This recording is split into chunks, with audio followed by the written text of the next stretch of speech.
27 Anda baca, dan dia telah memberikan kuasanya untuk menghakimi. Karena apa?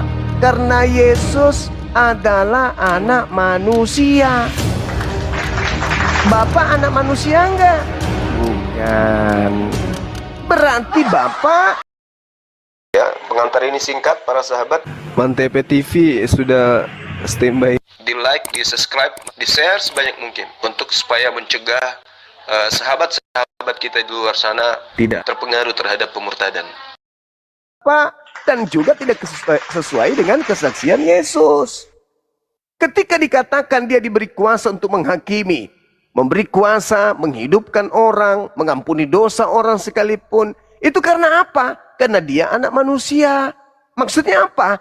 Dia diberikan sebab dia bukan Tuhan. Kalau dia Tuhan tidak diberikan.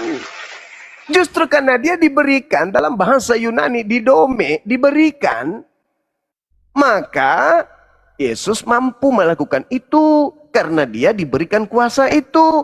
Kalau tidak diberi kuasa ya nggak bisa. Aku tidak dapat berbuat apa-apa dari diriku sendiri. Baca nomor 30-nya. Bisa nggak Bapak pencipta langit dan bumi mengatakan seperti itu? Ya nggak bisa. Jadi saudaraku, berhenti melakukan kesaksian-kesaksian tipu-tipu. Berhenti melakukan kesaksian-kesaksian selama 2000 tahun sebagai kesaksian bohongan. Jangan. Jangan. Yesus mengatakan, kalau aku bersaksi tentang diriku sendiri, maka kesaksianku itu tidak benar. Apa kesaksian Yesus? Bapa yang mengutus aku. Aku diberi kuasa disebabkan karena aku adalah manusia. Aku diberi hidup. Oleh siapa? Oleh Bapa. Kalau tidak diberi hidup, hidup enggak aku. Enggak hidup. Jadi kesaksiannya itu loh yang harus kita percaya. Bukan kesaksian doktrin dogma dari gereja. Supaya kita ini bisa selamat. Apa yang diucapkan kudu wajib disahkan oleh Bapaknya. Jadi apapun yang Anda katakan, doktrin, dogma, tidak ada itu saudara, nggak ada. Dalil yang Anda bawa, jika Anda kemudian menganalisanya dengan akal, bukan doktrin, Anda sudah sembuh. Nggak sakit lagi. Sebab sama seperti Bapa mempunyai hidup dalam dirinya sendiri, demikian juga diberikannya kepada anak, supaya mempunyai hidup dalam dirinya sendiri. Kalau di situ Bang Suma, sama seperti Bapa memiliki hidupnya sendiri, demikian juga Bapa memberikan hidup kepada Bang Suma hidup sendiri. Sama. Apakah berarti Bang Suma ini adalah Bapa? Kan lucu. Yesus kalau tidak diberi hidup, mampus, mati dia. Namanya dia manusia. Kenapa dia diberi kuasa menghakimi? Karena dia adalah anak manusia. Bapak itu anak manusia ya? Bukan. Berarti Bapak dan Yesus tidak satu hakikat. Makanya mari yuk kita bersaksi, hidup kekal itu adalah mereka manusia mengenal Bapa Elohim, satu-satunya Tuhan yang benar. Jangan Anda tambah. Cuma satu. Lalu Yesus di mana kalau begitu? Oh, Yesus harus dikenal sebagai utusan doang. Baru bisa memperoleh hidup yang kekal. Begitu saudara. Kesaksian yang benar itu begitu. Jangan Yesus adalah reinkarnasi Tuhan, tiupani Tuhan. Alamak. Kesaksian Yesus dong yang harus kita ikuti. Hidup kekal itu adalah mereka mengenal Engkau satu-satunya Tuhan yang benar. Dan mengenal diriku sebagai apa? Sebagai utusanmu. Itu kesaksian masuk surga. Itu kesaksian hidup kekal. Jangan lagi embel-embeli. Oh kami juga begitu Bang Suma. Tapi ada tapinya. Kalau di gereja kami nyembah dia loh. Berarti bohong. Sekira begitu Bang. Silakan. Silakan Pak Jasmel, semangat Pak Jasmel, silakan. Semangatnya terus saya, kalau dikasih kesempatan. Iya, semangat. Oke, baik, saya jawab. Ketika Bapa mengatakan bahwa ini adalah anakku yang kukasihi, kepadanya aku berkenan, Yesus mengatakannya itu sekali lagi dalam Matius 26 ya, ayat 63 sampai 64. Tetapi Yesus tetap diam. Lalu kata imam besar itu kepadanya, demi Allah yang hidup, katakanlah kepada kami, apakah engkau Mesias anak Allah atau tidak? Jawab Yesus, engkau telah mengatakannya, akan tetapi aku berkata kepadamu, mulai sekarang kamu akan melihat anak manusia duduk di sebelah kanan yang maha kuasa dan datang di atas awan-awan di langit. Nah, mengapa Yesus mengatakan seperti itu? Karena dia mengidentifikasi dirinya dalam Daniel 7 bahwa seperti dalam Daniel 7 yang mengatakan seperti begini, sebentar ya. Dalam Daniel 7 dikatakan begini, sebentar. Matius, tadi saya baca di mana? Matius, jadi dalam 14. sebentar, ya lupa aku. Kelewatan. Sebentar. Hati-hati bersaksi bohong, Bang. Sebentar. Nah, perhatikan baik-baik. Tetapi Yesus tetap diam. Lalu kata imam besar itu kepadanya, demi Allah yang hidup, katakanlah kepada kami, apakah engkau Mesias anak Allah atau tidak? Jawab Yesus, engkau telah mengatakannya. Akan tetapi aku berkata kepadamu, mulai sekarang kamu akan melihat Anak Manusia duduk di sebelah kanan yang Maha Kuasa dan datang di atas awan-awan di langit. Yesus mengidentifikasi dirinya dengan Daniel 7 ayat 13. Tidak ada seorang pun atau siapapun yang mengidentifikasi dirinya dalam Daniel 7 ayat 13. Daniel 7 ayat 13 begini bunyinya. Sebentar Bang Zuma. Terakhir satu ayat aja. Aku terus melihat dalam penglihatan malam itu tampak datang dengan awan-awan dari langit seorang seperti Anak Manusia. Datanglah ia kepada yang lanjut usianya itu dan ia dibawa ke hadapannya. Jadi Yesus mengidentifikasi dirinya bahwa dia satu-satunya yang ada di hadapan yang lanjut usianya itu dalam Daniel 7 ayat 13. Dia menyamakan dirinya seperti itu. Nah, jadi kalaupun misalnya Bang Zuma ya berani mengatakan seperti kata Yesus tadi, seperti Bapa memiliki hidup dalam dirinya sendiri, dan Bang Zuma mengatakan seperti itu, berani seperti itu, Bang Zuma harus bisa mempertanggungjawabkannya itu. Nah, kalaupun misalnya Bang Zuma berani mempertanggungjawabkannya itu di hadapan ini sekarang, tetapi apakah berani seperti yang ditulis oleh kitab Injil Sinoptik itu, 4 Injil itu mengatakannya seperti itu? Beranikah Bang Zuma mengatakan membangkitkan orang mati? Beranikah Bang Zuma mengatakan aku akan membangkitkan orang di akhir zaman? Penghakiman ada di tanganku. Kalau berani Bang Zuma mengatakan seperti itu, hati-hati Bang Zuma. Itu aja saya ucapkan. Karena apa? Karena Anda sedang menyandingkan diri Anda, sedang berhadapan dengan apa? Anak Allah. Itu jawaban saya. Terima kasih. Saudaraku, harusnya kalau Anda, sekali lagi saya katakan, kalau Anda itu mau jujur, bersaksi sesuai dengan kesaksian Yesus yang disahkan Bapa, Anda tidak sampai kepada kondisi yang meresahkan gitu loh. Anda meresahkan ini ketika Anda membawa Matius 26. Ketika ditanya Yesus, tidakkah engkau memberi jawab atas tuduhan-tuduhan, atas kesaksian-kesaksian ini terhadap engkau? Yesus diam aja kan? Yesus diam aja. Lalu kata imam besar itu kepadanya, demi Tuhan yang hidup, katakanlah kepada kami, apakah engkau Mesias anak Tuhan atau bukan? Yesus menjawabnya bukan. Astagfirullahaladzim, ya Allah ya Karim. Ditanya sama Imam Kayafas, apakah ente anak Tuhan atau bukan? Yesus mengatakan apa? Bukan. Apa buktinya dia mengatakan bukan? Ya Anda sudah menjawabnya tadi. Apakah engkau adalah anak Elohim? Apa jawabnya? Engkau telah mengatakannya. Akan tetapi aku berkata kepadamu. Mulai sekarang kamu akan melihat Anak Manusia. Bukan. Apakah engkau anak Allah? Bukan. Aku anak manusia. Itu kesaksian Yesus. Itu kesaksian Yesus. Pada hari ini telah lahir bagimu. Lahir dari siapa? Dari manusia. Siapa manusianya? Maria. Ya Allah ya Karim. Mana kesaksian bapaknya? Baca Matius 1. Nomor 18 sampai 31. Kepada Yusuf, apa dikatakan? Maria akan melahirkan anak laki-laki, anak manusia. Hendak ku beri dia nama siapa? Yesus. Tuhan Bapa bersaksi Yesus anak manusia. Malaikat datang, Maria melahirkan anak manusia. Yesus mengatakan dirinya anak manusia. Kristen mengatakan Yesus anak Allah. Sama seperti orang-orang Farisi.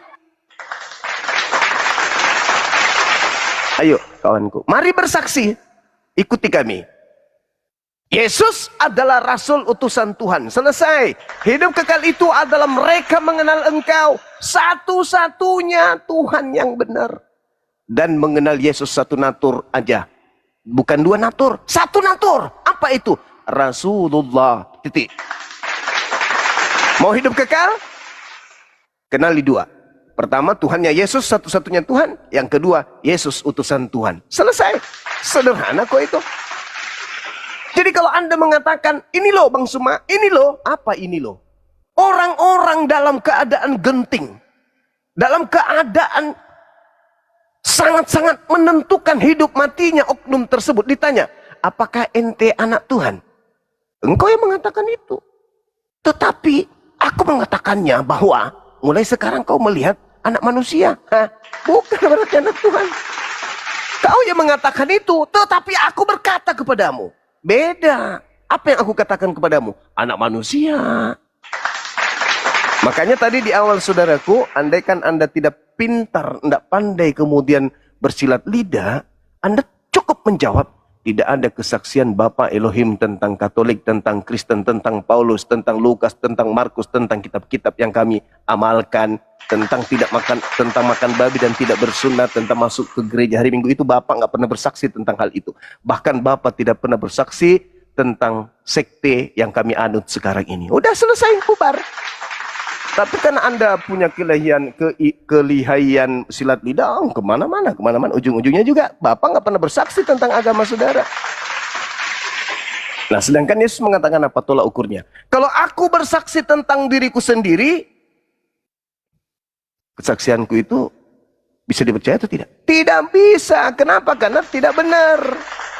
Nah, bagaimana kalau gereja yang bersaksi tentang Yesus? Gereja bersaksi, pendeta bersaksi. Benar nggak? Ya itu sudah pasti tidak benar. Yesus aja bersaksi tentang dirinya sendiri nggak benar, apalagi pendeta di gereja, apalagi pastor. Jadi mari teman jemaat-jemaat, tinggalkan hal-hal yang tidak benar di hadapan Tuhan.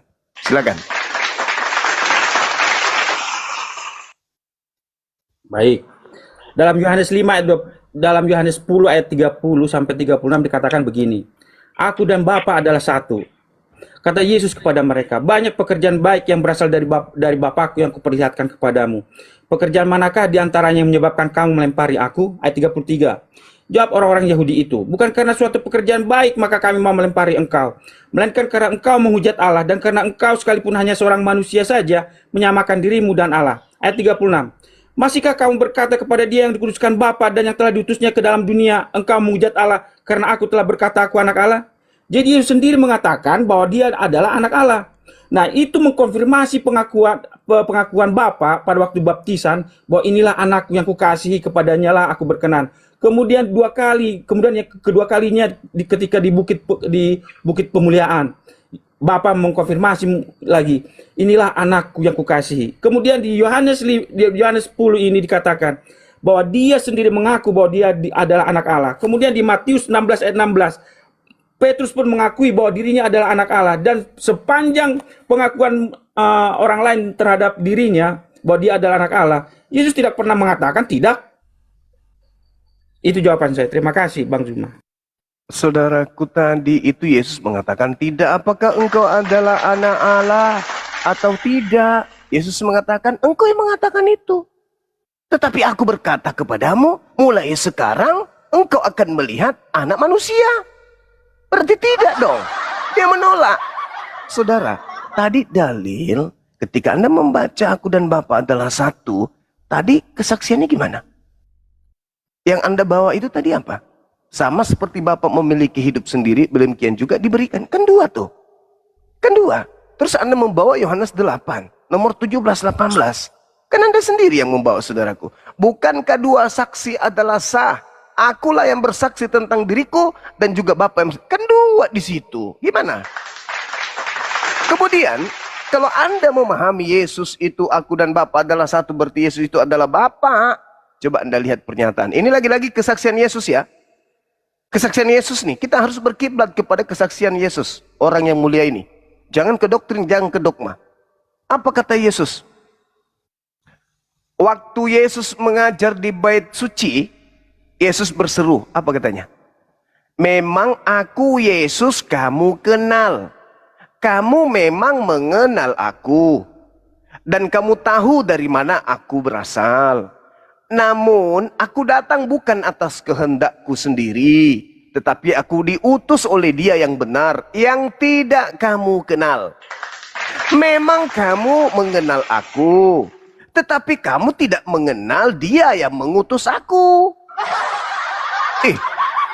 Kok katanya satu? Memang kamu mengenal aku, tetapi kamu tidak mengenal siapa yang mengutus aku. Aku kenal Dia, sebab aku datang dari Dia, dan Dialah yang mengutus aku. Dalil itu, Bung. Yohanes 7, 28, 29. Kamu memang mengenal aku, tetapi kau tidak mengenal Bapa yang mengutus aku. Loh, katanya aku dan Bapa adalah satu. Berarti maksud dalil itu satu visi, satu tujuan. Bukan berarti satu hakikat. Karena kenapa? Yesus sendiri mengatakan, kau memang mengenal aku. Hakikatku manusia, kau mengenal aku. Tetapi kau tidak mengenal Dia yang telah mengutus aku. Nah, satu ilmu yang perlu saudaraku pahami, Anda harus camkan dalam benak saudara. Ketika orang Yahudi dari zaman Abraham sampai kepada hari ini, ketika mereka disebut sebagai anak Elohim atau anak Bapa, itu artinya hamba Bapa. Abdi. Bukan anak dalam perspektif pendekatan biologis.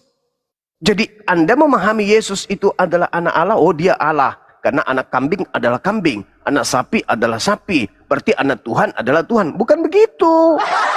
Orang Yahudi menyebut dirinya sebagai anak-anak Elohim, artinya hamba-hamba Elohim. Hamba yang mana? Hamba yang suci, hamba yang kudus, hamba yang senantiasa membuat Bapa berkenan terhadap dirinya.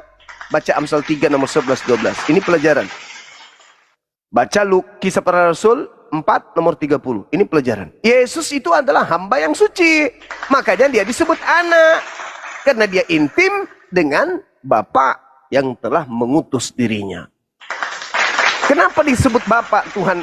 Kenapa mereka menyebut Tuhan itu Bapa? Karena Bapa itu adalah pembimbing, pengayom, penggembala, penuntun, pemberi, pengayom, pelindung. Itu Bapa. Nah, Bapa ini, Tuhan ini adalah yang menaungi Bani Israel. Maka Bani Israel disebut sebagai anak-anak Bapa, anak-anak Elohim. Bukan berarti mereka adalah seperti kambing, anak ayam. Bukan begitu.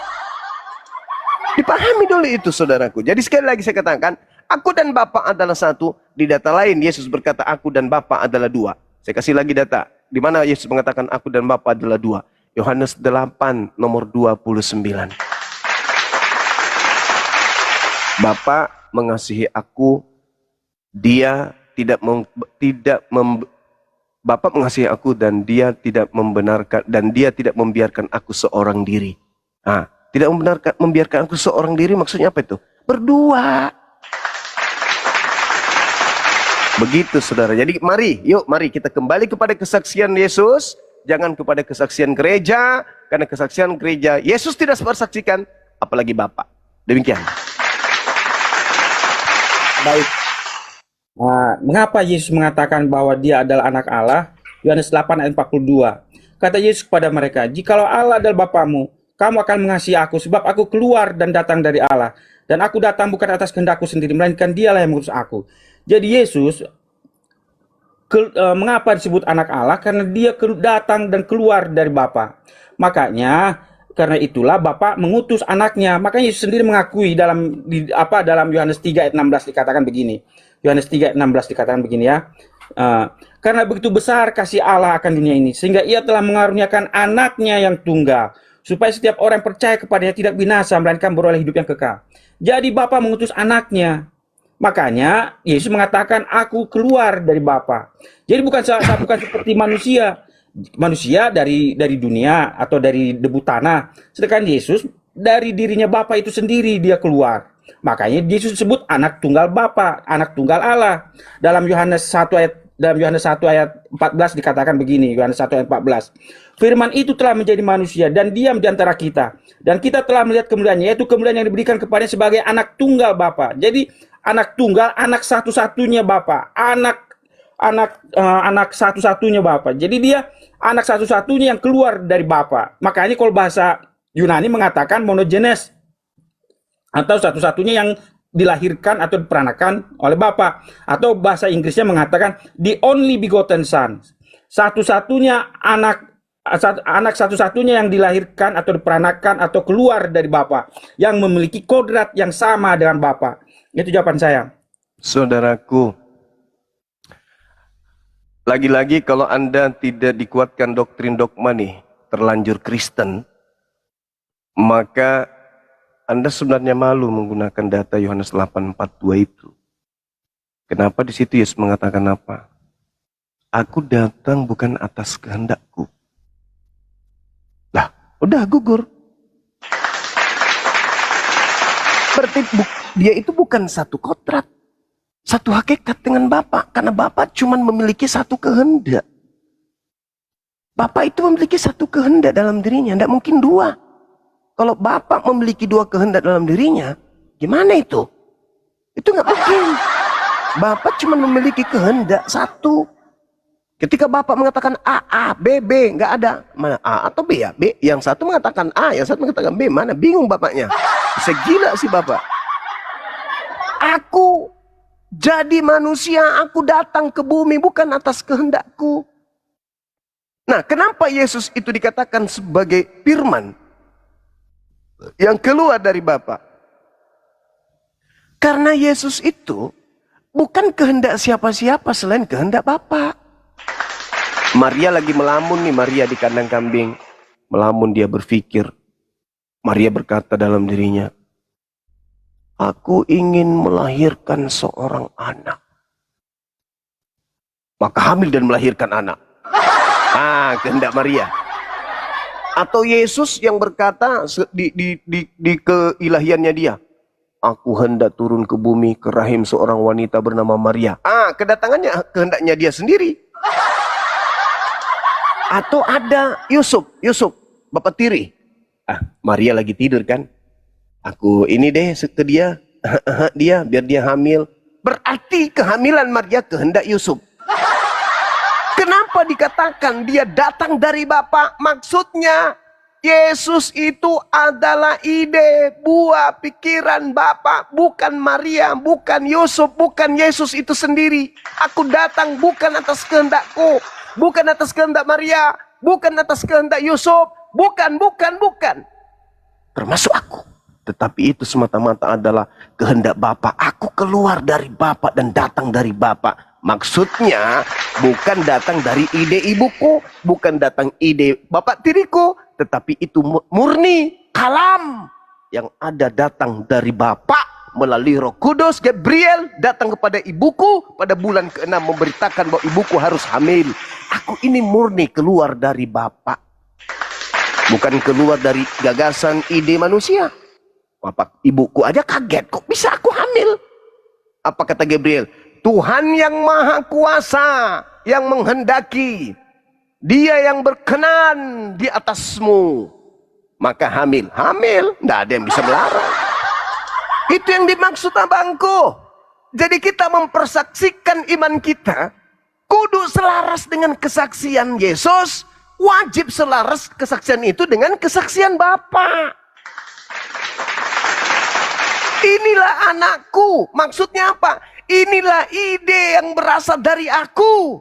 Aku yang punya ide membuat Maria hamil supaya aku memiliki kemudian anak yang lahir tanpa bapak.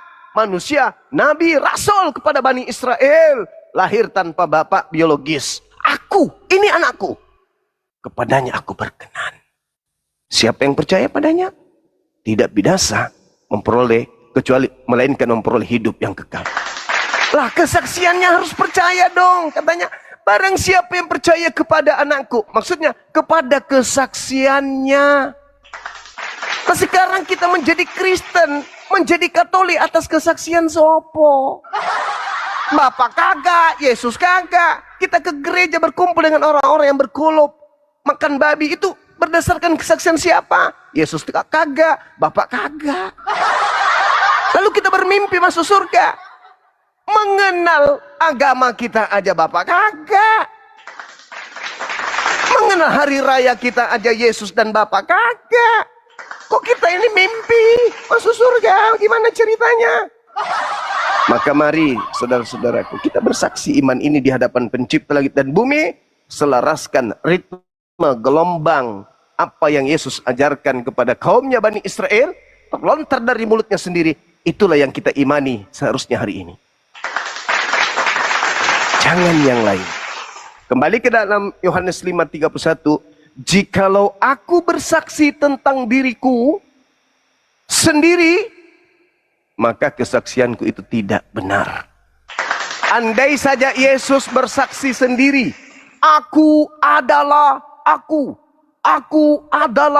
Mesias, aku adalah Firman, aku adalah, tanpa ada kesaksian Bapa, apa kata Yesus?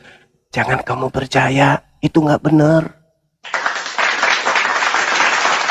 Harus kudu ada validasi, ada kemudian pengesahan dari Bapa.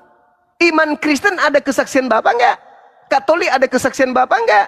Ibadah Minggu ada kesaksian Bapa nggak? Nyembah Yesus ada kesaksian Bapa nggak? Natalan ada kesaksian Bapa nggak? Ada nggak? Makan babi ada kesaksian Bapa nggak? Tidak bersunat ada kesaksian Bapa nggak? Merasulkan Paulus ada kesaksian Bapa nggak? Nggak ada. Nggak ada, sama sekali nggak ada. Nggak ada. Mau selamat nggak?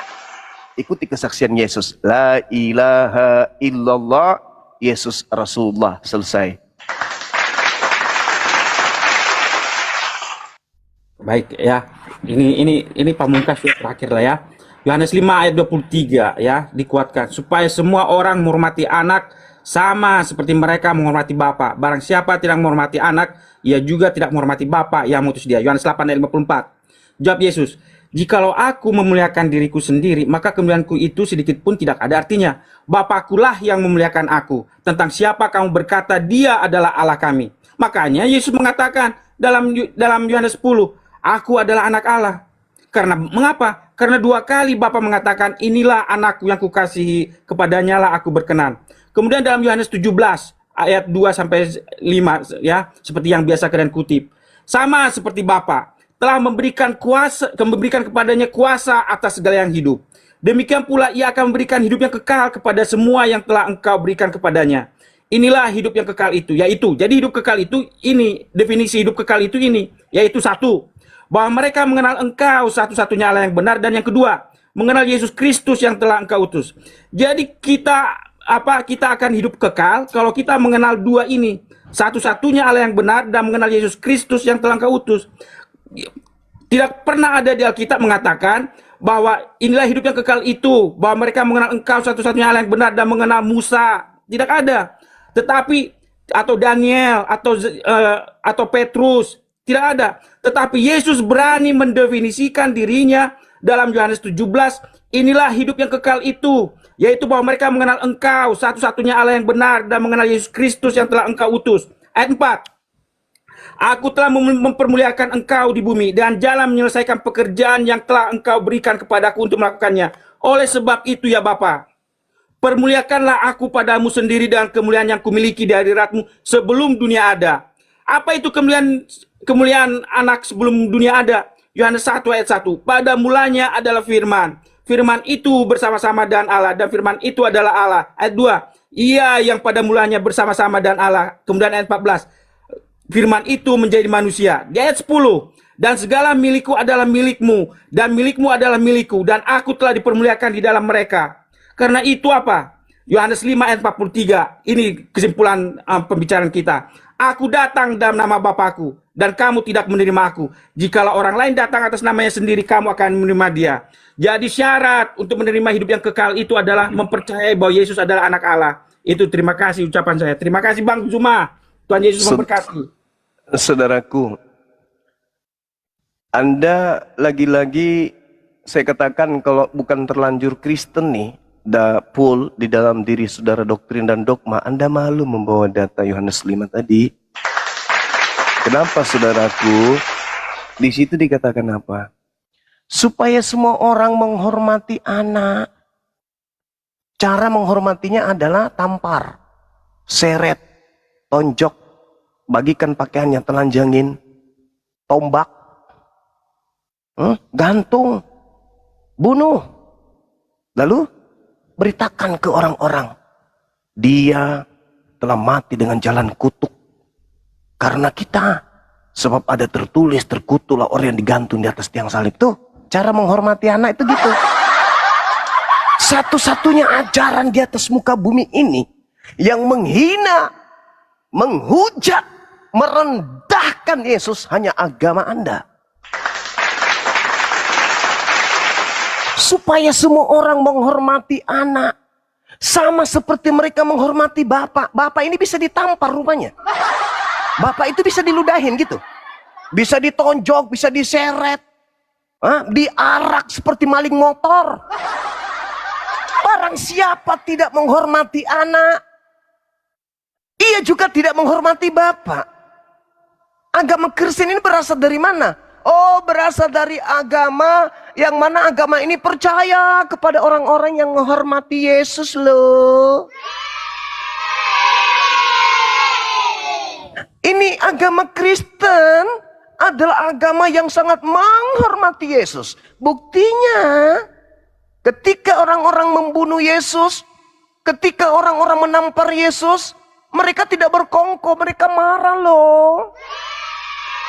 Oh, mereka sangat menghargai anak. Saudaraku, kesaksian-kesaksian palsu, tipu muslihat, kerja iblis merasuki Yudas dalam kaidah kekristenan adalah suatu tindakan yang terbukti dan berhasil. Dengan kata lain, Kristen berasal dari kesaksian-kesaksian palsu orang-orang Yahudi, imam-imam kepala. Kristen adalah agama yang dibangun dari tipu muslihat orang-orang Farisi di mahkamah agama. Dan konsep kekristenan berasal dari berhasilnya iblis merasuki Yudas. Ingat sekali lagi, andai saja Anda tidak kenyang dengan doktrin gereja, nggak terlanjur Kristen, Anda malu membaca Yohanes 5 nomor 23 tersebut. Supaya semua orang menghormati anak, sama seperti mereka menghormati bapak. Barang siapa yang tidak menghormati anak, siapa yang menerima hadiah dari iblis ketika iblis berhasil menyalibkan Yesus? Siapa yang menerima hadiah dari orang-orang Farisi ketika mereka melakukan tipu muslihat terhadap Yesus? Siapa yang menerima hadiah dari imam kepala ketika mereka berhasil kemudian melakukan kesaksian palsu untuk membunuh Yesus? Kristen, bukan? Ini yang disebut kalian menghormati anak. No, kata Yesus dalam Yohanes 16 nomor 7, 8, 9, 10, 11, 12, 13, 14, 15. Apa katanya? Apabila roh kebenaran itu datang, dia akan memuliakan aku. Makanya umat Islam itu marah besar ketika orang Kristen mengusung sebuah konsep. Begitu Natalan atau apalah acara arak-arakan itu salib, kemudian ada orang gondrong dicambuk. Umat Islam itu marah besar. Itu penghinaan terhadap Nabi Allah yang datang kepada Bani Israel. Al-Quran ketika diterangkan kemudian tentang Nabi tersebut, wa ja'alani mubarakan ainama kuntuh. Aku diberkati dimanapun aku berada. Agama Kristen, Yesus sempat ditampar, diludahin, diarak kayak maling motor, lalu kemudian ditonjok, ditelanjangin, digantung, dibunuh, dan seterusnya. Apa masih kurang penghinaan itu? Al-Quran mengatakan wa ja'alani mubarakan ainama kuntuh. Aku diberkati dimanapun aku berada. Wa barran biwalidati wa lam yaj'alni jabbaran syaqiyya. Aku menghormati ibuku. Aku melihat karangan-karangan yang ada dalam kitab saudara, tidak pernah satu kali pun Yesus diberitakan, diceritakan di dalam Bible, 4 kitab kanon dan juga surah Paulus. Tidak pernah sekalipun Yesus memanggil ibu kepada wanita yang melahirkan dengan susah payah. Tunjukkan dalilnya, adakah Yesus pernah memanggil ibu yang melahirkan di Bible dengan panggilan ibu? ibu, mami, mam. Tidak pernah, satu kali pun tidak pernah. Al-Quran mengatakan wabarran biwalidati walam yaj'alni jabbaran syaqiyya. Aku diajarkan berbakti kepada ibuku. Wa ja'alani mubarakan aina ma kuntu. Aku diberkati di setiap hidupku, di setiap detik hidupku, enggak pernah aku dikutuk. Kristus telah menebus kita dari kutuk hukum Taurat dengan jalan menjadi kutuk karena kita. Enak kali kau. Sedangkan Yesus itu adalah hamba yang taat. Tak ada alasan yang untuk dikutuk oleh Elohim demi orang-orang jahat. Jadi saudaraku, sekali lagi saya katakan, yuk mari kita bersaksi tentang Yesus. Akan apa kesaksian Yesus tentang dirinya? Karena di dalam pengakuan Yesus sendiri, begitu besar kasih karunia Tuhan akan dunia ini sehingga ia menganugerahkan anaknya yang tunggal. Barang siapa yang percaya kepadanya tidak binasa, melainkan memperoleh hidup yang kekal. Mari percaya kepada Yesus. Maksudnya kita ikuti kesaksiannya. Jangan kesaksian bapak-bapak gereja yang menginginkan perpuluhan. Jangan. Kembali ke ajaran awal. Kembali kepada apa yang Yesus tanamkan kepada orang-orang Israel. Hidup kekal adalah mengenal dirinya satu natur, yaitu Rasul yang diutus oleh Bapa ke tengah-tengah Bani Israel. Selesai. Terima kasih Saudara Joe. Silakan belajar lagi, perdalam lagi materi-materinya. Ingat, belajar Bible, lepaskan dulu doktrin dan dogmanya. Belajar betul-betul. Anda bisa membaca itu bahasa Indonesia kok, disusun dengan kata per kata, pasti kita bisa paham. Silakan. Closing statement ya Bang Zuma ya, closing statement ya terakhir ya. Boleh. Ya. Closing statement saya adalah Matius 20 ayat 17 sampai 19. Ketika Yesus akan pergi ke Yerusalem, ia memanggil ke-12 muridnya tersendiri dan berkata kepada mereka di tengah jalan, sekarang kita pergi ke Yerusalem dan anak manusia akan serahkan kepada imam-imam kepala dan ahli-ahli Taurat, dan mereka akan menjatuhi dia hukuman mati, dan mereka akan menyerahkan dia kepada bangsa-bangsa yang tidak mengenal Allah, supaya ia diolok-olok, disesah, dan disalibkan. Dan pada hari ketiga ia akan dibangkitkan. Jadi Yesus mati di kayu salib, memang itu adalah kehendak Bapa, dan dia menuruti kehendak itu dan dia sudah mengatakannya itu sebelum Yesus menjalani penyaliban. Terima kasih Bang Zuma, Tuhan Yesus memberkati. Iya saudara, baik, saya bantah closing statement-nya Anda. Pengakuan Yesus di dalam Yohanes 10 nomor 18, apa kata beliau?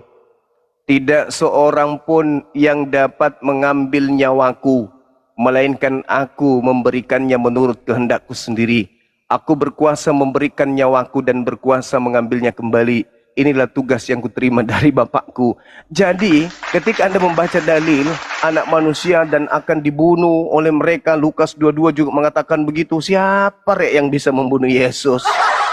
Gak ada. Kecuali Yesus menggorok lehernya sendiri baru bisa. Gak ada. Tidak seorang pun yang mampu mengambil nyawa dariku, melainkan aku sendiri yang memberikan menurut kehendakku sendiri. Aku berkuasa memberikannya. Ketika terkait dengan penyaliban, baca Lukas 22 nomor 4344. Sekiranya bisa cawan ini berlalu, biarlah berlalu, tetapi bukan atas kehendakku, melainkan atas kehendakmu sendiri. Maka seorang malaikat turun ke bumi, memberikan kekuatan kepada Yesus, sehingga Yesus semakin bersungguh-sungguh berdoa, sehingga peluhnya seperti titik-titik darah yang jatuh ke tanah. Anda baca Ibrani 5 nomor 7, sebagai manusia, ia telah mempersembahkan doa yang sangat-sangat kepada Tuhan yang mampu menyelamatkannya dari kematian, dan atas kesolehannya doanya dikabulkan. Dia tidak akan pernah mau bunuh diri, tidak akan pernah mau. Berarti tidak ada manusia yang bisa membunuh Yesus. Jangankan manusia, iblis pun kagak. Dia terangkat ke langit sendiri. Hanya Tuhan yang bisa mengambil nyawa, yang tak ada yang lain. Sedangkan kalau Anda melihat di dalam Markus 9 ya. Nomor berapa itu? 30:31. Lalu mereka membunuh dia, dan setelah dia dibunuh, pada hari ketiga dia bangkit dari kubur. Yesus berkata dia, bukan aku, dia. Saya kira begitu saudara. Silakan Anda baca Yohanes 10:18. Tidak akan ada yang pernah bisa membunuh Yesus. Hansip Romawi, nggak bisa. Hansip Romawi mulai dari RT, RW, kepala desa, camat, bupati, gubernur nggak akan pernah sanggup membunuh Yesus. Yakin dan percaya. Yesus orang mulia. dari sejak lahir aja sudah diproklamirkan oleh malaikat. Ibunya orang suci, orang mulia Yesus itu, jangan macam-macam. Backingan Yesus itu bro, seluruh malaikat yang ada di langit, yang ada di bumi, pencipta langit dan bumi backingannya. Ada yang berani bunuh, pret. Gak mungkin ada, gak mungkin. Makanya dia pede, apa kata dia? Tidak seorang pun yang bisa mengambil nyawaku daripadaku, melainkan aku memberikannya menurut kehendakku sendiri. Aku mau nggak dibunuh sama mereka? Nehi mericik itu berjahe, nah aja. Emang dia siapa? Jadi nggak ada itu, Bung. Tapi sekali lagi itu iman saudara, kepercayaan saudara, keyakinan saudara. Saya menghargai itu. Ini cuma diskusi supaya kita melenturkan saraf-saraf kita agar kita kembali kepada Tuhan pencipta langit dan bumi. Bukan karena pembodohan orang-orang menginginkan duit dari kita, tetapi betul-betul dari untaian kata demi kata yang kita kemudian pelajari karena kita punya alat untuk memahami itu, yaitu akal dari Tuhan. Silakan. Ya, istirahat dulu Bang Jaspen ya. Alhamdulillah. Ya, Bang Vicky, selamat malam. Bang Vicky ini sudah dipersimpangkan Gurunda. Beliau tidak percaya doktrin-doktrin gereja. Dia kayaknya sudah mau login beliaunya. Ya. Silakan Bang Vicky, dibuka mute-nya Bang Vicky. Masya Allah ya Ustaz Arif ya. Aca-aca nehi-nehi gitu. Aca-aca nehi-nehi. Ini Silakan Nina. Vigi ini dari Katolik. Mungkin saya anggap adik saya. Kemarin juga sempat saya mau mendalami dan belajar di sini. Mungkin izinkan saya selaku adiknya Bang Gurunda. Silakan. Karena setiap saya mau memberikan dalil di dalam ayat suci Al-Quran terkait surah Al-Maidah ayat 116, saya tidak pernah sampai untuk membacakan dan menjelaskan sesuai dengan tafsir. Pasti akan nangis. Mungkin dari sini Gurunda izin mohon bisa dipaparkan bagaimana di Al-Quran tentang baginda Nabiullah Isa alaihissalam. Jaringan ya. Ya, bagaimana Nabi Isa alaihissalam itu di ayat tersebut dan bagaimana Allah meminta pertanggungjawaban. Begitu Gurunda, surah Al-Maidah ayat 116 Gurunda. Masya Allah. Ya. Silakan. Silakan Vicky, dibuka mute-nya dulu Vicky. Vicky, monitor Vicky. Vicky. Bang Vicky. Vicky. Dek, dibuka Dek, mic-nya Dek. Assalamualaikum warahmatullahi wabarakatuh, Gurundaku, Gurunda. Waalaikumsalam warahmatullahi wabarakatuh. Oh, Ustaz, perempuan. Keren laki-laki. Manggut. Waalaikumsalam. Dari Katolik deh. Kang Dito. Lanjut. Ada ini dari Bang Haji Katolik. Indra. Iya, dari Katolik beliau. Gurunda. Oh iya. Iya. Siapa namanya, Dek? Tuh. Bunda Rahma. Piki, Piki, Gurunda. Oh, bukan adik yang tadi mau ini, bukan. Iya, itu Kak. Ketiduran kayaknya dia. Akhi Indra, barakallah fik, syukran. Akhina, barakallah fikum.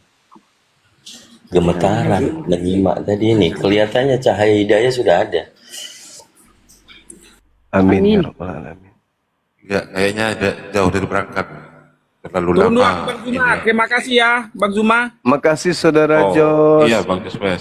Saudaraku Maafin diskusi Tuhan. dengan baik. Masya Allah. Saya suka cara diskusi seperti itu, suka saya. Itu mengedukasi gitu. Silakan pertahankan argumentasi sesuai dengan dogma doktrin. Silakan. Tapi jangan berdasarkan doktrin Anda mau mengalahkan kekuatan akal. Tak akan pernah sanggup itu.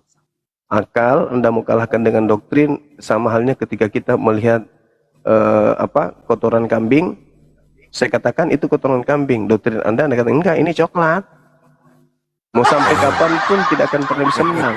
Mau sampai mulut robek, sampai kuping bilang coklat, itu tak akan pernah berubah jadi coklat. Tetap aja itu kotoran kambing. Silakan. Ya, silakan teman-teman Kristen yang lain yang mau naik, masih ada satu slot ini. Waduh, ada pejabat guru surga ini dari tadi. Coba saya naikkan ini dulu, siapa tahu Kristen. Sambil bantu tetep layar teman-teman, yuk serentak 4.000 penonton. Tetep layar, yuk. Posting ulang yang belum posting ulang. San, selamat malam San. Selamat malam, Ya, agamanya apa Bang? Islam Bang.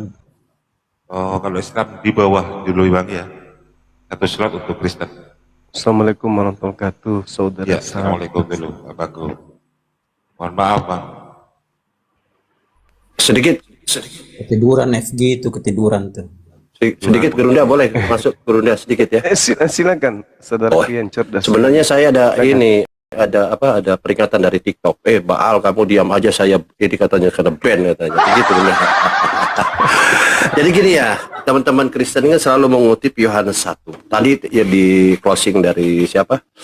Jospen itu Yohanes 20. Jadi kita ada star gitu, startnya dari 1, endingnya nanti di 20 atau 21 ya.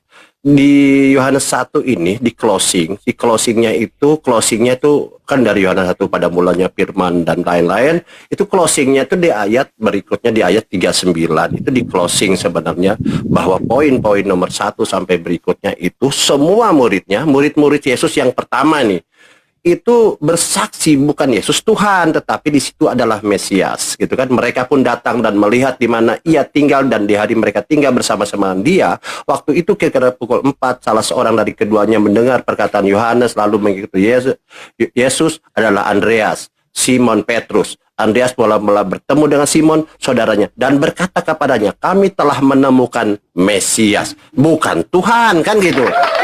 Bagus ya. Ya, kalau kita belajar tentang bagaimana kan dikatakan bahwa Yohanes ini adalah termasuk kitab sinoptik itu siapa Jospen itu terlalu kurang belajar. Padahal saya sudah katakan bahwa Yohanes ini adalah bukan kitab sinoptik atau bukan buku karangan sinoptik. Yang buku sinoptik ini adalah Markus, Matius, Lukas.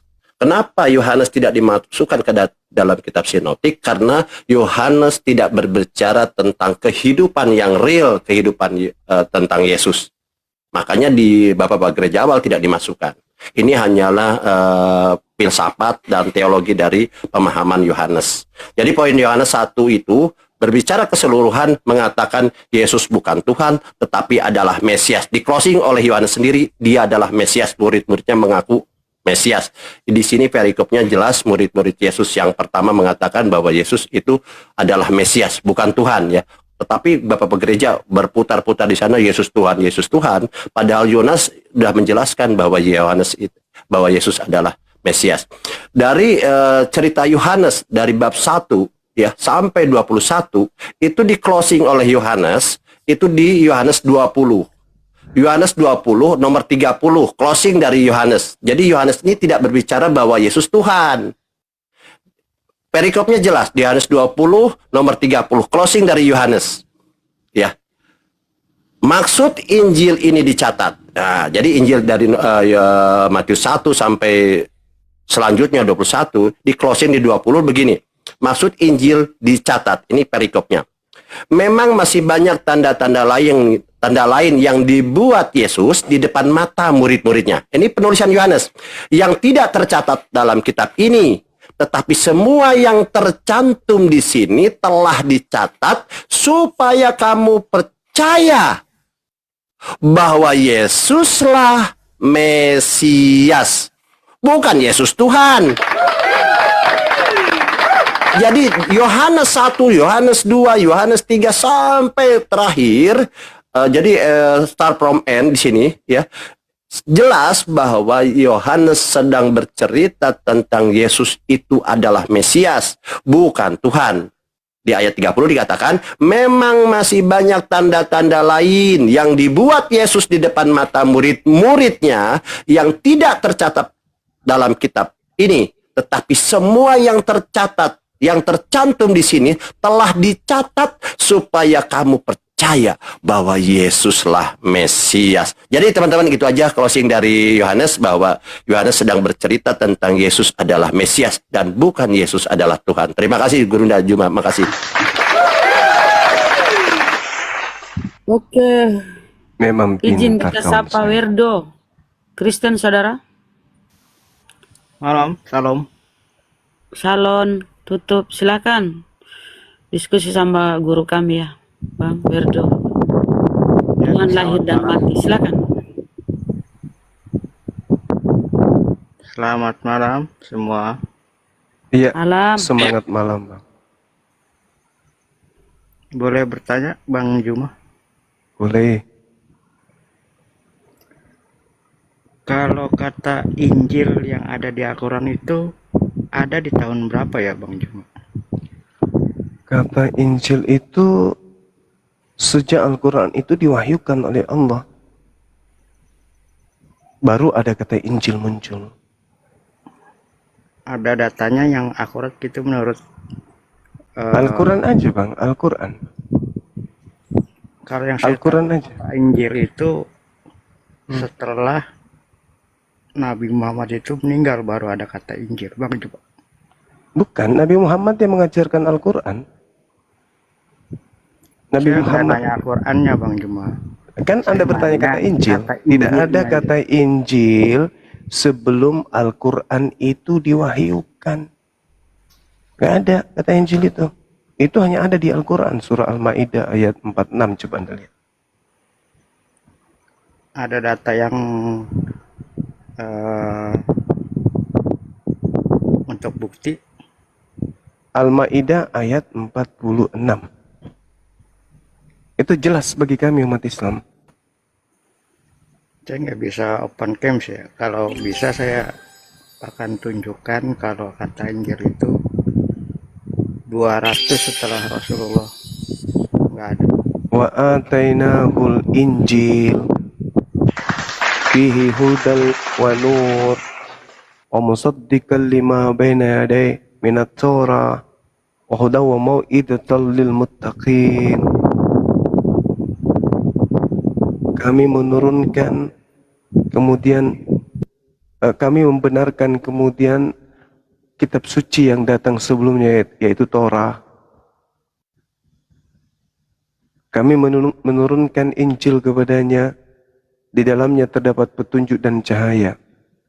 Wa atainahul Injil. Ada, dan itu diajarkan Nabi Muhammad pada saat beliau menerima wahyu tersebut. Dan Kristen di Indonesia ikut-ikutan. Biar dianggap paten. Mereka juga pakai istilah Injil. Padahal di Bible itu nggak ada. Injil itu nggak ada di Bible.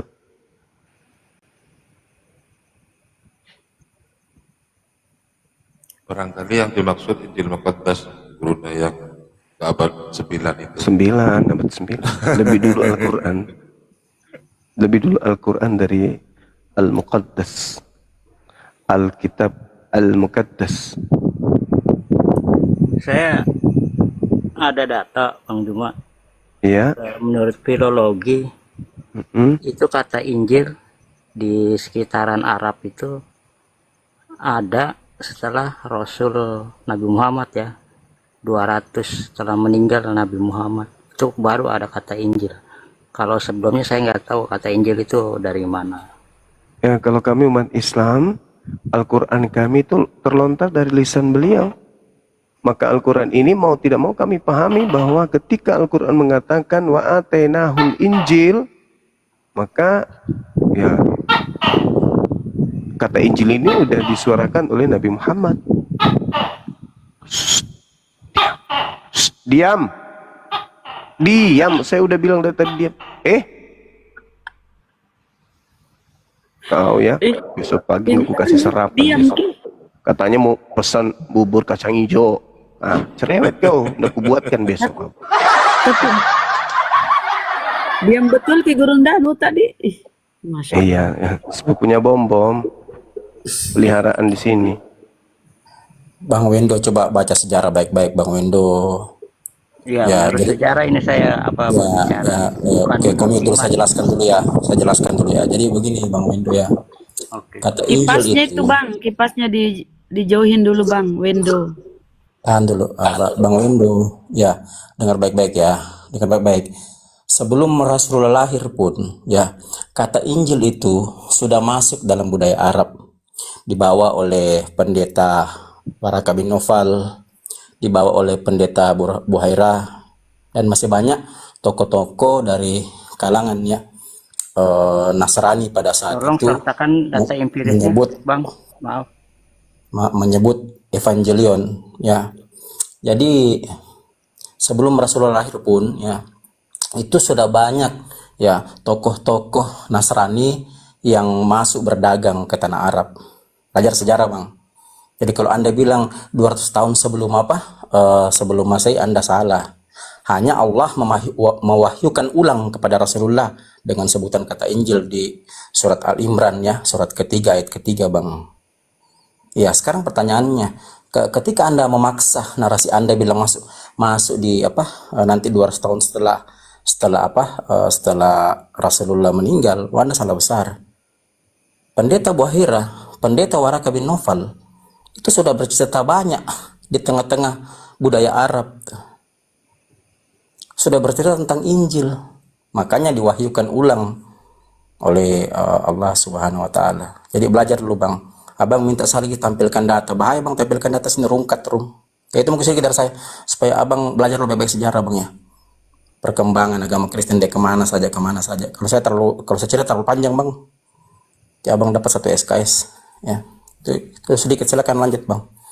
Silakan. Berarti tidak bisa menampilkan data ya yang bisa membuktikan argumen Anda ya. Saya tidak tampilkan data. Anda paksa saya. Coba kalau ada, mana coba? Saya mau lihat. Ya, saya tidak tampilkan data. Coba, mana datanya? 200 tahun filologi. Saya juga ini belajar filologi. Abang tahu apa filologi, Bang? Ngerti filologi?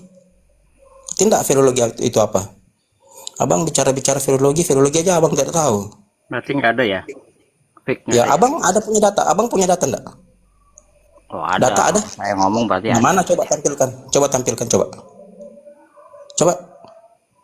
Jangan berbohong sini, Bang. Enggak bagus kalau kita menipu-nipu, enggak bagus, Bang. Iya.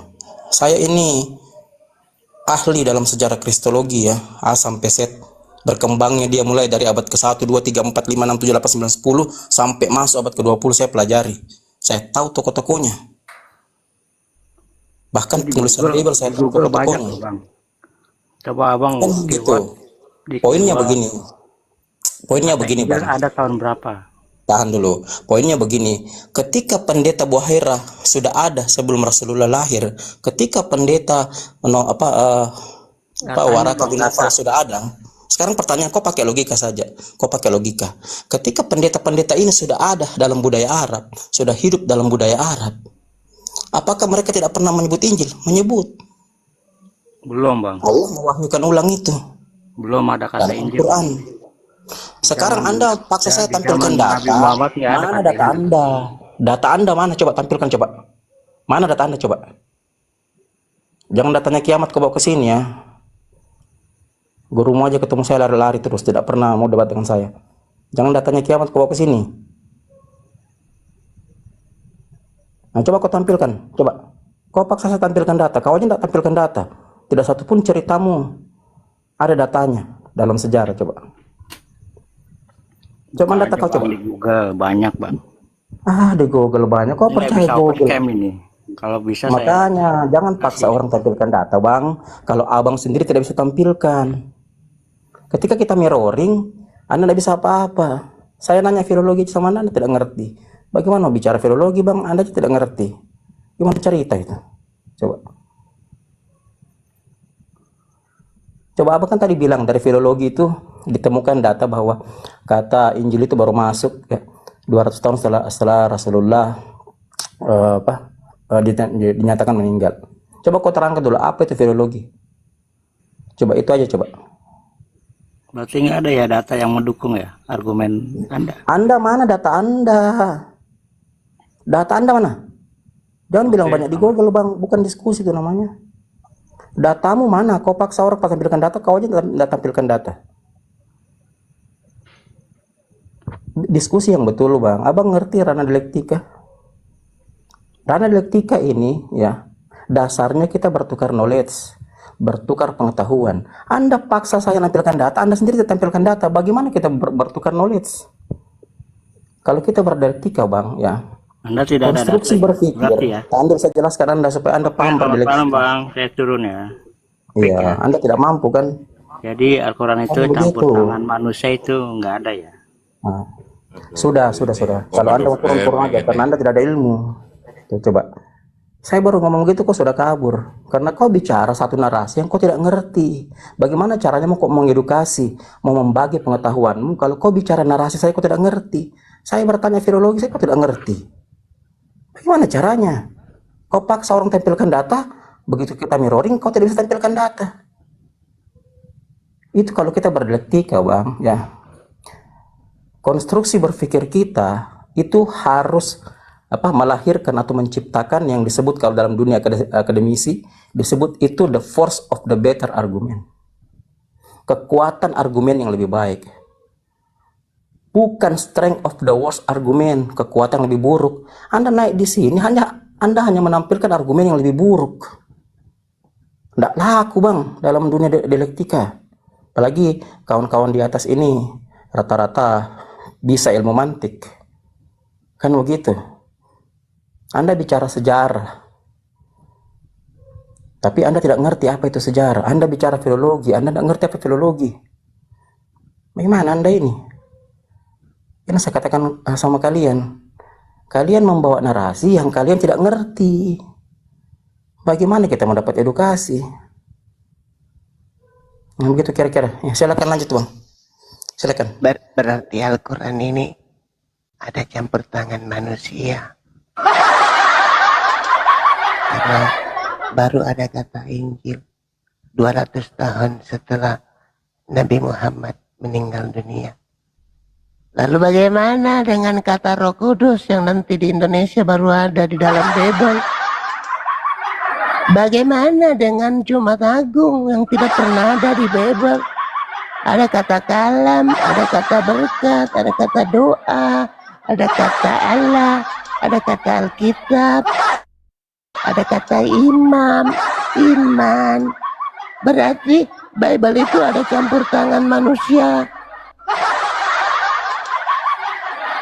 Dulu-dulu tidak ada kata ayat di dalam Bible. Dulu-dulu tidak ada kata kalam. Nanti di Indonesia baru ada. Berarti Bible sudah terkontaminasi dengan tangan manusia. Hah? Nah? Oke, kau dengar tadi nggak itu orang ngomong? Kek? Kek? Tokek? Alhamdulillah dia sudah tidur, teman-teman. Habis makan bubur kacang hijau tidur dia.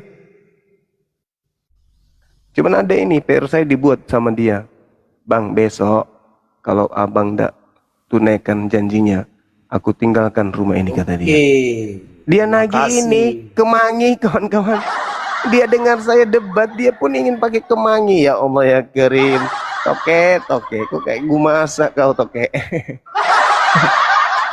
Lanjut. Kita tunggu Oten yang sedikit berisi, silakan.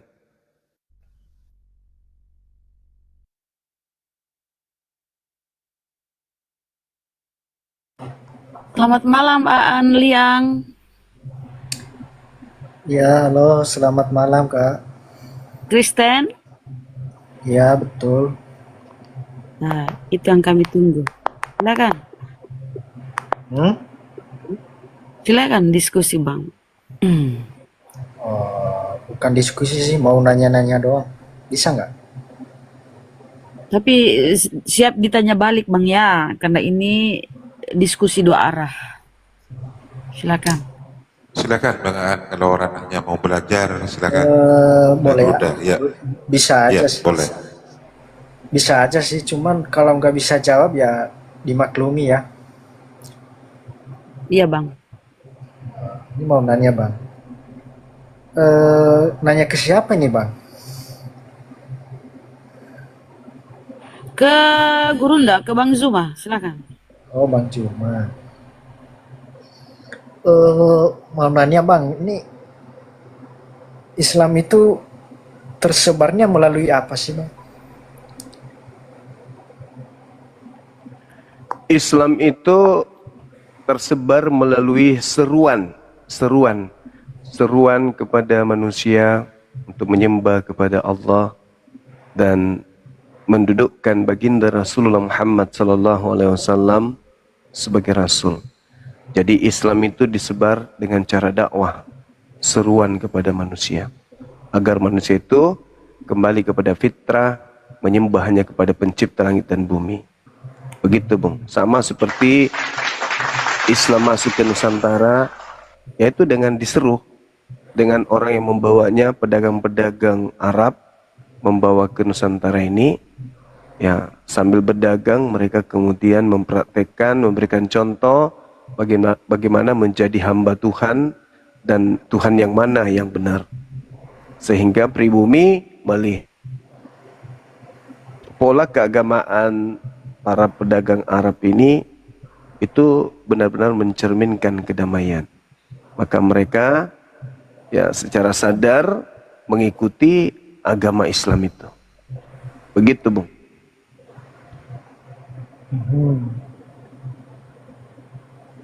Boleh lanjut lagi nanyanya, boleh nggak? Boleh. Ini saya masih ragu-ragu Bang, kan Islam kan pas Islam muncul kan pas Muhammad menerima wahyu kan Bang? Iya. Nah, pas wahyu itu diterima oleh Muhammad, Muhammad menyebar wahyu itu melalui apa Bang? Melalui Al-Quran. Melalui Al-Quran itu apa? Oh, dakwah ya. Oh. Iya. Setiap kali beliau mendapatkan wahyu, beliau sampaikan kepada orang yang ada di sekelilingnya. Orang yang ada di sekelilingnya kemudian percaya kepada beliau, ya ikut. Oh, gitu ya. Iya.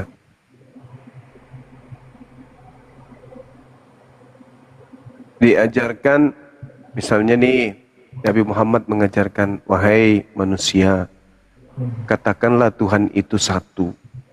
Kalau ada ajakan mengatakan Tuhan itu satu, apakah saudara Aan itu mau mengikuti ajakan itu? Mau atau tidak Bang? Ya, kalau orang, misalnya kalau orang ngajak kita pada hal yang baik, ya kita ikuti. Ya, terkait yang tadi. Nabi Muhammad datang mengajarkan bangsa Arab penyembah dewa-dewa, penyembah kemudian patung-patung berhala, mengajarkan kul huwallahu ahad, katakanlah Tuhan itu satu, Allah itu ahad.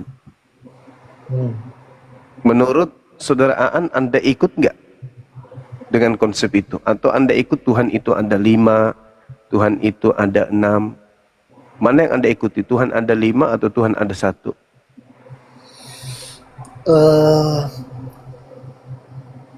Ya Tuhan yang satu lah. Nah, tuh. Kedua, Nabi Muhammad mengajarkan kepada bangsa Arab kala itu, Allahus Samad. Tuhan yang satu itu adalah segala-galanya tergantung kepadanya. Segala makhluk tergantung kepadanya. Segala alam semesta tergantung kepadanya. Bukan dia tergantung kepada makhluk. Jadi Nabi Muhammad mengajarkan Tuhan yang satu itu adalah tempat bergantungnya seluruh makhluk. Nasib makhluk itu berada di tangannya. Nah, menurut saudara, ketika datang ajaran ini, Tuhan itu satu, Anda terima. Tuhan itu tempat kemudian mengharap, Tuhan itu tempat berdoa, Tuhan itu tempat bergantung. Ataukah Tuhan yang bergantung kepada makhluknya? Yang mana yang Anda pilih? Tuhan tempat bergantung atau Tuhan digantung? Mana yang Anda pilih?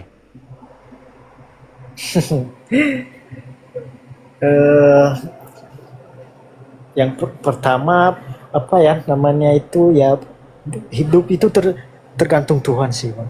Nah, 2 poin.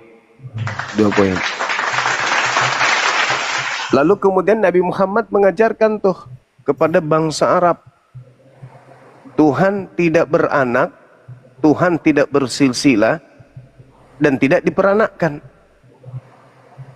Dibandingkan ada Tuhan beranak cucu, sehingga ada sepupu Tuhan, opung Tuhan, tante Tuhan. Nah, mana yang Anda pilih kira-kira ketika ajaran itu sampai kepada Anda. Tuhan tidak beranak dan Tuhan tidak diperanakkan.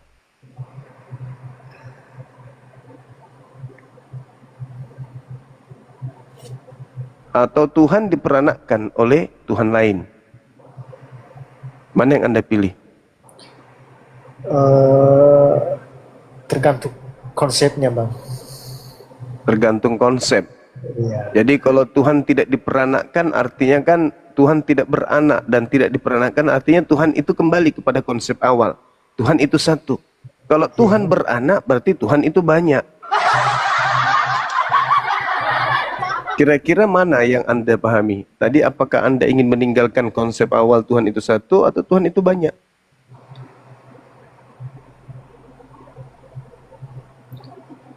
Tuhan itu satu sih, tetap Ya, berarti lam yalid walam yulad, sama aja. Nah, yang terakhir, walam yakul lahu kufuwan ahad. Tuhan itu tidak ada yang serupa dengannya. Tak ada satupun yang sama dengan Tuhan itu. Tidak ada. Kekuatan apapun itu, kekuatan Tuhan masih di atas. Kehebatan apapun, kehebatan Tuhan masih di atas. Kuasa apapun, kuasa Tuhan masih di atas. Lam yalid walam yulad, habis itu walam yakul lahu kufuwan ahad. Tak ada sesuatu pun yang setara dengan Tuhan. Anda setuju nggak dengan itu? Setuju sih, tapi saya masih ragu, Bang, di situ. Iya, nggak apa-apa, saudaraku. Katanya, Artinya bahwa andai saja Anda sesama dengan Nabi Muhammad, maka Anda pun akan ikut kepada Nabi Muhammad. Dibandingkan Anda ikut kepada agama-agama pagan yang ada di sekelilingnya. Dewa itu banyak, Tuhan itu ada beberapa pribadi, Tuhan itu bergantung kepada makhluknya, dia minta ikan kepada makhluknya, Tuhan itu diperanakkan oleh manusia, kemudian Tuhan itu serupa dengan makhluknya, sama seperti makhluk-makhluk yang lain. Nah, andaikan Anda sesama dengan Nabi Muhammad pun, Anda pun ikut menjadi umatnya. Itulah cara Nabi Muhammad menyebarkan agama Islam sampai hari ini. Begitu, saudara. tapi kan itu ada itu, Bang, pas Tuhan menciptakan manusia kan dia ngomong ke malaikatnya, mari kita menciptakan manusia yang secitra dengan kita. Bukankah artinya, bukankah itu artinya manusia itu memiliki keserupaan dengan Tuhan, Bang? Bukan berarti bukan begitu. Kekuatannya. Bukan begitu, saudaraku. Gimana, Bang? Di situ salah terjemah. Di situ bukan kata kita, tapi itu adalah kata kami. Baiklah kami menciptakan manusia. Kami di situ, Bang, bukan kita. Beshel menu paket matinu. Itu jelas itu. Jadi ketika dikatakan baiklah kami menciptakan manusia serupa dengan gambar kami, itu tidak dikatakan kita di sana. Kita dengan kami itu beda, Bang. Sehingga ketika dikatakan serupa dengan gambar kami, maksudnya kami menggambar, membuat sketsa. Dan setelah kami membuat sketsa, gambar kami itu kami buat betul-betul jadi manusia yang serupa dengan gambar kami ini. Sama seperti ketika seorang arsitek menggambar kemudian jembatan, lalu kemudian jembatan itu dibuatnya. Maka jembatan tersebut dibuat sesuai dengan gambar arsitek. Baiklah kami membuat jembatan serupa dengan gambar kami. Bukan berarti gambar di sini adalah kami. Bukan berarti jembatan ini serupa dengan arsiteknya. Bukan berarti Adam ini serupa dengan penciptanya. Gitu, Abang. Bukan kita yang mengatakan kami siapa, Bang? Malaikat atau gimana? Nah, kalau kami itu bentuk kemuliaan. Itu bentuk kemuliaan. Artinya di situ kekuasaan. Sama seperti ketika ada pengakuan seorang yang berpidato, atau saya nih seorang guru masuk ke kelas di hadapan murid berkata, Anak-anakku, besok kami ke Jakarta. Murid-murid ikut nggak? Enggak. Enggak. Tapi kalau saya masuk di kelas, anak-anakku besok kita ke Jakarta. Anak-anak ikut nggak?